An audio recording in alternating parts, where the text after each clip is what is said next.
আসসালামু আলাইকুম, কেমন আছেন সবাই? আশা করছি সবাই ভালো আছেন। আলহামদুলিল্লাহ আমরাও ভালো আছি। সকাল হলো বলতে সকাল কিন্তু আগেই হয়েছে, আমি উঠিনি। আজকে আফিফ স্কুলে গিয়েছে, আফিফকে নাস্তা দিয়েছে আফিফের আব্বু, আর আশফাক দুজনেই সজাগ ছিল তারা। আমি জাস্ট এখন বাজে 11টার সময় উঠলাম, কারণ দেখা যায় ফজরের পর আবার যে একটু ঘুমাই, সেই ঘুম আসতে আসতে অনেক টাইম লাগে। তারপর এক এক সময় দেখা যায় উঠে কেউ এসে বলে নাস্তা দাও, কেউ বলে দাও, কি জানি এক একজন হয়তো এক একটা জিনিস চায়, আমাকে ডাকে। হ্যাঁ, কেউ বলে ডোরটা লক করো, এরকমের। তো ওইভাবে ঘুম আসে না, সেজন্য দেখা যায় এই 6-7 ঘন্টা একটু ঘুমাই সারা দিন রাত্র মিলিয়ে। তার ভিতরে যে কতবার সজাগ হই তার কোনো নাই, ঠিক ঠিকানা নাই। যাই হোক, এখন আমি প্রথমে খাচ্ছি হচ্ছে আমার সেই টি, যেই টিটা আমি সবসময় খাই। তো কখনো আমি খাই ব্লু টি, কখনো আমি খাই হচ্ছে গ্রিন কফি। হ্যাঁ, এই এক এক সময় এক একটা খাই। তো আসলে কি এখন যেটা খাচ্ছি সেটা হচ্ছে কোলাজেন কফি, সেটা। তো আসলে এগুলো অনলাইনে সার্চ দিলেই তোমরা পেয়ে যাবে।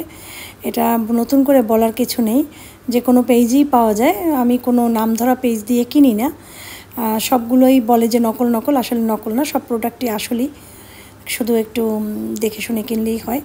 যেই পেজে যাবে, যদি দেখো পেজে অনেক তাদের মানে কি বলে ফলোয়ার বেশি, তখন মনে করবে ওই পেজের জিনিসপত্র অবশ্যই ভালো। কারণ হচ্ছে নতুন না, তারা অনেক পুরানা পেজ।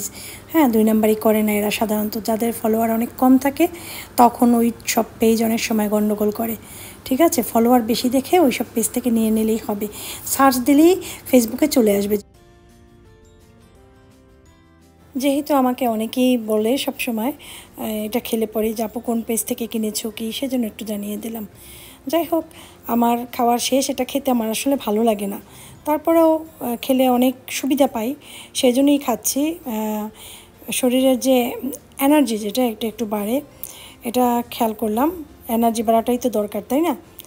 আর বাকিগুলো বলতে একটু ওয়েটও কমে, হ্যাঁ, যদি খাওয়া দাওয়া ঠিকমতো খাওয়া যায়। চিনিটা একদম অ্যাভয়েড করলে, ভাতটা কম খেলে তখন ওয়েটটা দ্রুত কমে যায়। এখন আমি একটু রান্না করব। আমি আগে মাংসটা ভিজিয়ে নিই। কালকেও মুরগি রান্না করেছি, মাছ রান্না করেছি, পরশু আবার মুরগি রান্নাও করেছি, কিন্তু আমি তো ভিডিও আসলে এই 2 দিন ঠিক মতো করতে পারিনি। তো যেটা হয়েছে, আশফাক টোটালি কালকে ভাত খায়নি। বলে যে মা, আমি জানি না ভাত দেখলে কেন জানি আমার ভালো লাগে না। তো আমি বললাম এটা কেমন কথা? পৃথিবীর সবাই ভাত খায়, আমরা বাংলাদেশি যারা আছে, পৃথিবীতে যারা যেখানেই আছে 2 দিন ভাত খেলেও খায়। হ্যাঁ, সারা সপ্তাহ ভাত না খেলে মানুষ পাগলের মতো হয়ে যায়, বলে একটু ভাত খাই। যেসব বাচ্চারা সারাদিন বার্গার পছন্দ করে ওরাও খায়, ঠিক আছে, ওরাও শখ করে হলেও একটু ভাত খায়। তুমি এরকম কী বলো এগুলা? বলে তুমি জানোই না, ভাত এমন মজার খাবার না। আর তোমার ধারণা সবাই ভাত খায়, আসলে কেউ ভাত খায় না। বাংলাদেশিরা এখন অনেকেই আছেন যারা ভাত পছন্দ করে না। বলছে হ্যাঁ। যাই হোক, আসলেই অনেক বাচ্চারাই ভাত খেতে চায় না। আশফাক তার ভিতরে একজন অন্যতম, একদম ভাত লাইক করে না। তো চিকেন তো খেতেই পারেনি সে। বলে যে বাবা যে কেন এই চিকেনগুলো এনেছিল, দেশি চিকেন, এগুলো আমি খেতে পারি না। তো আমি বলি ব্রয়লার চিকেন খাওয়া ভালো না। বলে না, ওইটাই মজা। তো তখন আসলে আমি কি বলবো বাচ্চাদের? ওদের জন্য দেখা যায় আমরাও একটু দেশি মুরগি কিনে খেতে পারি না। তো আসলে কি ক্লিন করার ফাঁকে ফাঁকে আমি কিন্তু মানে যতটুক পারি কাজগুলো আগিয়ে রাখি। আমাকে আমার এক ভিউয়ার্স বলেছিল যে আপু, তোমার কাজ দেখে আমরাও মানে খুব আগ্রহ ফিল করি। যাই হোক, এখানে কেন দেখলাম আমাদের এইখানটা একটু ঝাড় দিতে হবে, কারণ হচ্ছে 2 দিন যাবৎ বৃষ্টিতে একদম কাদা কাদা হয়ে আসছে। ওই যে লিফট থেকে ঠিকই আসে, তারপরে স্যান্ডেলের নিচে কিন্তু অনেক ধুলো ময়লা থাকে। যাই হোক, আমরা তাও স্যান্ডেল জায়গা মতো রাখি। পাশে যেহেতু বাচ্চারা ছোটো ছোটো, ওদের স্যান্ডেলগুলোই এলোমেলো থাকে। যাই হোক, আর এদিকে জানালাটাও একটু খুলে দেই, কারণ হচ্ছে একটু বাতাস আসুক। আর এই জানালা থেকে যখন বৃষ্টি আসে তখন ছোপা টোপা সব ভিজে যায়। সেই জন্য যেটা করি, আমি জানালাটা সবসময় আটকিয়ে রাখি। দরকার হয় না এতগুলো জানালা খোলার। যেহেতু এখন বৃষ্টি আসবে না, সময় লাগবে, তাছাড়া আমি সজাগ আছি। বৃষ্টি আসলে সাথে সাথে জানালাটা আটকিয়ে দেব। আর আকাশটা একদমই মেঘ। আর সবথেকে ভালো আজকে একটা দিন এটা, যে আজকে আমার জীবনের আর একটা সুন্দর দিন। জীবনে আসলে অনেক কিছুই আমরা নষ্ট করে ফেলি, জীবনটাকে আমরা শেষ করে ফেলি আসলে এক কথায়। কারণ আমরা মনে করি আমাদের জীবনটা মনে হয় থেমে গিয়েছে, কখনো কখনো এটাই মনে হয়, কিন্তু সেই জীবনটাকে আবার সুন্দর করার দায়িত্ব কিন্তু আমাদেরই। হ্যাঁ, তো আমি এখন যে মাংসটা রান্না করব, কালা ভুনা মশলা যে ছিল আমার কাছে এক প্যাকেটও ছিল না, আধা প্যাকেট ছিল, ওটা আমি মাংসর ভিতরে দিয়ে দিয়েছি। তার সাথে যে মশলা সবই দিয়েছি। হলদিটা প্রথমে দিতে চাইনি, পরে অল্প করে অবশ্য দিয়ে দিয়েছি। ধনিয়া, জিরা, মরিচের গুঁড়া, কালা ভুনার মশলাটা আসলে আমি আমার নিজের আন্দাজেই রান্নাটা করছি, কোনো কিছু দেখে না বা কোনো কিছু শিখে না, আন্দাজে সব মশলা দেওয়ার পরে আদা রসুন একসাথেই ব্লেন্ডার করে কাল রেখে দিয়েছিলাম, এটা একদম তাজাই আছে। তো ওখান থেকে আন্দাজ করে আদা রসুনটা মেপে দিয়ে দিলাম। আর কাটা পেঁয়াজ, মাংস চাইলে বাটা পেঁয়াজ দিয়েও রান্না করা যায়, কাটা পেঁয়াজ দিয়েও করা যায়, আবার বেরেস্তা দিয়েও করা যায়। বেরেস্তা দিয়ে করলে মাংসর টেস্ট বেশি ভালো আসে। ঠিক আছে, তো আমার এখন যেহেতু টাইম কম, তারপর করে দিচ্ছে। আর মাছই এসেছে কোথা থেকে 2টা, খুব বিরক্ত করছে অনেকক্ষণ যাবত আমাকে। তো আমি যেহেতু সব কিছু আটকানো, এখন খুলে দিয়ে এগুলোকে বাসার থেকে বের করতে হবে। কিছু মারতে আসলে আমার ভালো লাগে না। যাই হোক, আমি সয়া সস দিয়েছি 2 টেবিল চামচ পরিমাণে, আর একটু হলুদও দিয়ে দিলাম কালারটা একটু আনানোর জন্য। তো সয়া সস আসলে লাগে ডার্ক সয়া সস যেটা, ওইটা দিলে কালা ভুনার কালারটা একদমই কালো আসবে। যেহেতু আমার ডার্ক সয়া সসটা নেই, এটা হচ্ছে একদম লাইট পানির মতোই, একদম একটু ভালো না।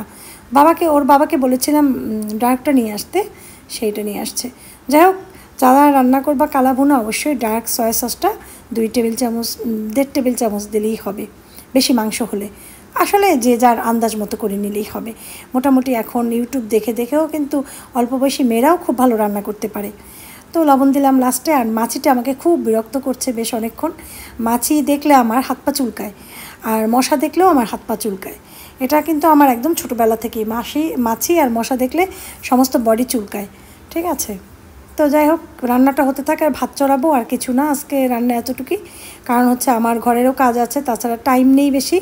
আমার তো আবার ঠিক 3টার ভিতরে বাসা থেকে বের হতে হবে, কারণ আমি আবার এক্সারসাইজ আজকের থেকে শুরু করব, জিমে যাব আজকের থেকে। এবং আমি কি করব ওখানে মোটামুটি দেখাবো সবাইকে, একটু করে হালকা পাতলা শেয়ার করব। যেহেতু আমি তো আসলে ওভাবে দেখাই না কখনো, সেই জন্য ওভাবে দেখাবো না, কিন্তু দেখলে আইডিয়া করা যাবে। যাই হোক, এখনও যারা চাও যে একটু বডিটাকে সুন্দর করে রাখতে, যে অসুখ বিসুখ না হয়, দেখতে ভালো লাগে। হ্যাঁ, অনেক মুটিয়ে যাওয়া মানুষগুলোকে অনেক সময় মানুষ আন্ডার এস্টিমেট করে। হ্যাঁ, মনে করে যে বয়স অনেক বেশি হয়ে গিয়েছে, আন্টি বলে। অল্প বয়সী মেয়েরাও আছে যাদেরকে রাস্তায় দেখলে অনেকে আন্টি বলে বডির জন্য। তো তাদের জন্য এক্সারসাইজ মাস্ট আমি মনে করি। আর আমি তো করি নাই, আলসেমি করতে করাই হয় না। আমি সবাইকে প্রমিস করি আমার ভিউয়ার্সদের, পরে দেখা যায় 4-5 দিন আমি কিছু করে তারপর আমি স্টপ করে দিই। আমার ভিউয়ার্সরা আমার উপরে আসলে বিরক্ত, আমি জানি, কিন্তু তারপর আসলে কি মানুষ মাত্রই কিন্তু নানানভাবে ভুল হয়। হ্যাঁ, তো এই আশা আছে 2 মাস করব। আমি 2 মাস করে যদি দেখি সময় পাই, যেতে পারি, তাহলে করব। মোটামুটি আমি 10 কেজি ওয়েট কমানোর পরে কন্ট্রোল করা শুরু করব, যাতে আমার মানে মোটামুটি সব কিছুই সুন্দর থাকে, মানে লড়াচড়া করতে পারি, নামাজ পড়তে কষ্ট না হয়। হ্যাঁ, উঠে বসে নামাজ পড়াটা কিন্তু মোটা হলে কষ্ট হয়ে যায়। হ্যাঁ, যদিও আমরা উঠে বসেই নামাজ পড়ি, তারপরেও মনে করো একটু শুকনা পাতলা থাকলে বেশি ভালো হয়। তো আমার এই যে ড্রেসগুলো আনিয়েছিলাম সেগুলো দেখানো হয় না আসলে, কি দেখাবো, তাও একটু দেখালাম হালকা পাতলা, সবাই দেখে বুঝে নেবে। তো কেটসও আনানো হয়েছে। তো এই যে এগুলো পরে আমি যাব জিমে। আর এদিকে মাংসটা মোটামুটি হয়েছে, আমি চুলা অফ করে দিয়েছিলাম, এখন আবার একটু চুলা জ্বালাবো, কারণ পানিটা শুকিয়ে ফেলবো। তারপরে রান্নাটা কমপ্লিট হলেই আমি ওদের খাবারটা দিয়ে দেরি করব না, আমি রেডি হয়ে যাব। তো আমি কিন্তু খাবো না এখন। এই আফিফ আর খাচ্ছে। আসিফ, কেমন হয়েছে রান্নাটা? আমি এখন যাব জিমে। আসিফ, আমি জিমে যাইতেছি, ঠিক আছে? এই যে ইয়াতে, যাই হোক, তোমরা খাও, ঠিক আছে? আর আশফাক ভাইয়া আমি রেডি, মানে করে নামতে আশফাক ভাইয়া তো এসে পড়বে, ঠিক আছে? আশফাক ভাইয়া আসলে খাবার দেবো, আর না আসলে আমি চলে গেলে তোমরা বলো নিয়ে খেতে। ওকে, কেমন হয়েছে রান্নাটা বাবা? আশফাক চলে এসেছে, খাবার খেতে বসেছে, আর এদিকে আমি রেডি। আমি একটা উপরে মানে ইয়া পরে নিয়েছি, আবায়া পরে নিয়েছি। এখান থেকে আমি কাপড় চোপড় সব পরেই নিয়েছি, জাস্ট যে ওখানে আবায়া হিজাব এগুলো খুলে ফেলবো। তারপর আমি আমার এক্সারসাইজ কমপ্লিট হলে আবার পরে চলে আসবো। ব্যাগের ভিতরে পানি নিয়েছি, জুতাটা নিয়ে নিয়েছি। কেটস এখন পরা যাবে না, এক্সারসাইজ করার আগে কেটসটা পরে নিতে হবে, আর যাওয়ার সময় এমনি স্যান্ডেল পরেই যাব। তো বাইরে আসলে অনেক বর্ষা মানে এখনও বৃষ্টি আসার চান্স আছে, তাও আমি রিক্সায় যাব। বলে যে এক্সারসাইজ করতে যাব বাসার কাছে জিম, আবার যেতে হবে আমাকে রিক্সায়। অবাক না? কারণ যদি বৃষ্টি চলে আসে ভিজে যাব, সেই জন্য। তো এই আর কি, সবাই কাছ থেকে বিদায় নিলাম, যাই যে এক্সারসাইজ করে আসি, আর চলো তোমাদেরও সাথে নিয়ে যাই। ফ্রি হ্যান্ড এক্সারসাইজ সবসময় চালু রাখতে হবে। ফ্রি হ্যান্ড এক্সারসাইজ যারা এখনও পারো না বা জানো না, ইউটিউবে সার্চ দিবে ফ্রি হ্যান্ড এক্সারসাইজ লিখে, দেখবে অনেক ধরনের এক্সারসাইজ আসবে, হাতে হাতে করা যায়, সেগুলো করে নিবে বাসায় বসে। তাহলেও কিন্তু আমাদের অন্তত পক্ষে অনেক ফ্যাট বার্ন হয়। ঠিক আছে? তো এই যে আমি যাচ্ছি। আমি এই একটা স্যান্ডেল সবাইকে দেখাই, অনেকে এটা নিয়ে, অনেকে না, দুই একজন আছেন যারা বলে আমার স্যান্ডেল নাই, সৌদি আরব থেকে কিচ্ছু আনতে পারিনি, হ্যাঁ স্যান্ডেলও আনতে পারিনি। তো তাদের কানটা ধরে এনে আমার ইয়াতে দেখাতে হবে, সৌরাকে, যে আমার স্যান্ডেল আছে না নাই। ঠিক আছে? তো বৃষ্টি পড়তেছে। ওয়ালাইকুম সালাম। বৃষ্টি পড়ে না? তাহলে তো বাচ্চা।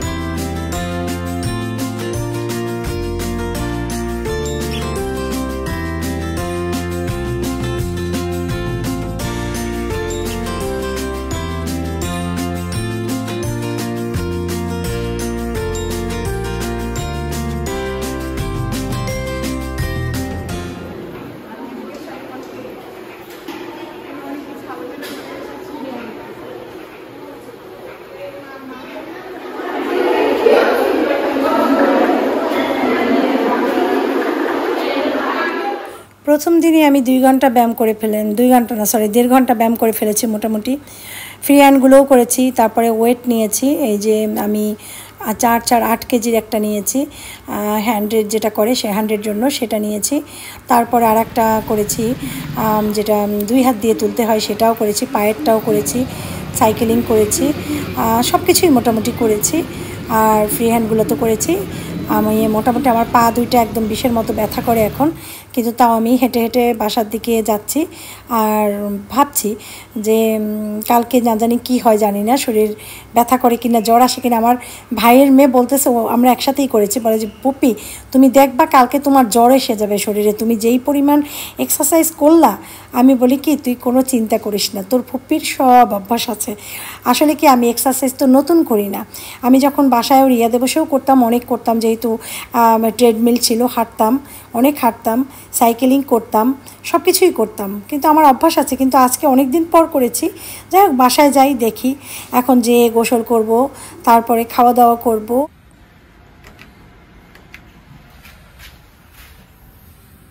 একদম অবস্থা খারাপ, শ্বাস নিতে পারি না, পুরো রাস্তা হেঁটে আসছি। যাই হোক, শেষ প্রথম দিন। কালকে কি করি জানি না, কালকে অন্য কাজ আছে, যদি সময় পেয়ে যাব, কারণ কালকের কাজটাও জরুরি।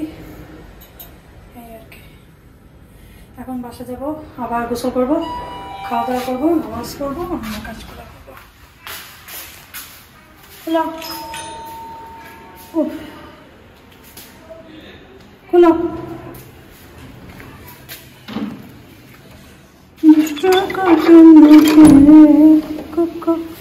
করেছি। হ্যাঁ, টায়ার্ড, অনেক টায়ার্ড।